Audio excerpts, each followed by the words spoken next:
Bili, tita maghila. Ako lang. I made a 3-page speech.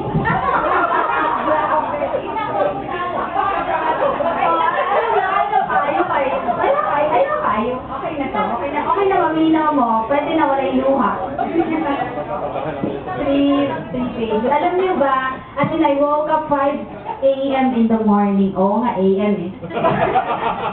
5 a.m. just to make this speech. Kaya talagang from the heart. Madam President, picturean kita. Minsan na kita picturean na kaiyak eh. Oo nga. Hindi na ikaw umiyak. Oo nga, masaya na. Gulo ka. Paminaw na mo?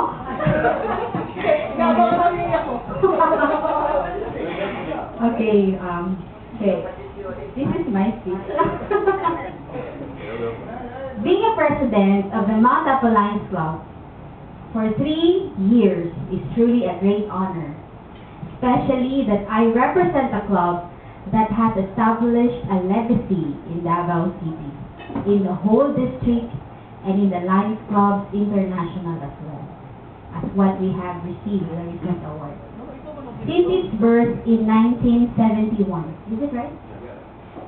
A club that is composed of highly respected, credible, distinguished, and I would say prominent personalities in Davao City. For 3 fruitful and exciting years, my journey was like a movie, and it covered all types. There was action. I guess this is one of our highlights because this is what our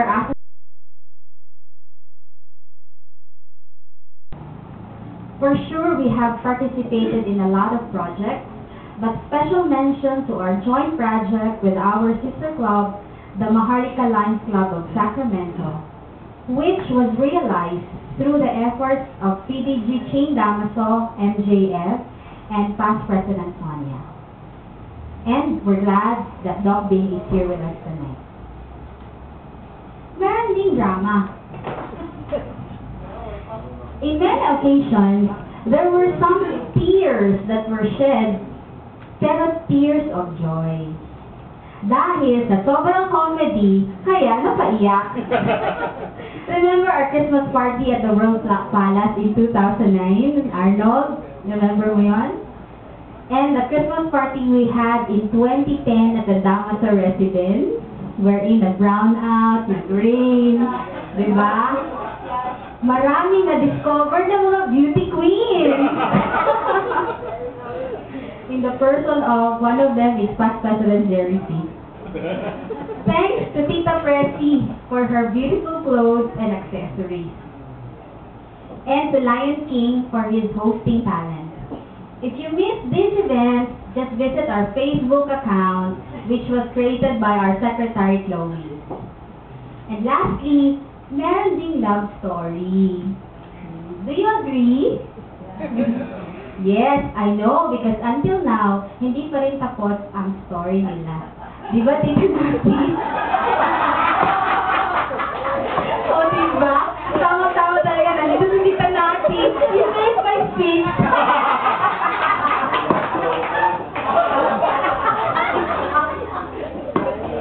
Hindi mo Okay. Okay. Remember yung Valentine? Remember? Love story. Hindi pa rin tapos. I don't know. Kailan matatapos yung love story nila? Tapos na ang Mara Clara. Hindi pa tapos ang love story. Ay, karibang natin. Kung sabali sa Philippines. Oh, dito. Laban kayo dyan. Okay. Okay. But seriously, guys, Lion, the love story in our journey is all about the relationship we have with each other.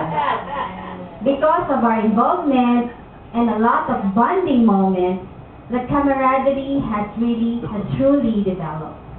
That is why we always look forward to another meeting because there is always fun. At kung ma-absent kayo, patay kayo. The good thing about our movie is that there is no billing. Walang kontrabida kasi lahat tayo bida. At this point, I would like to take this opportunity to thank all of you for being a part of that journey. Pardon me if I will not mention all your names.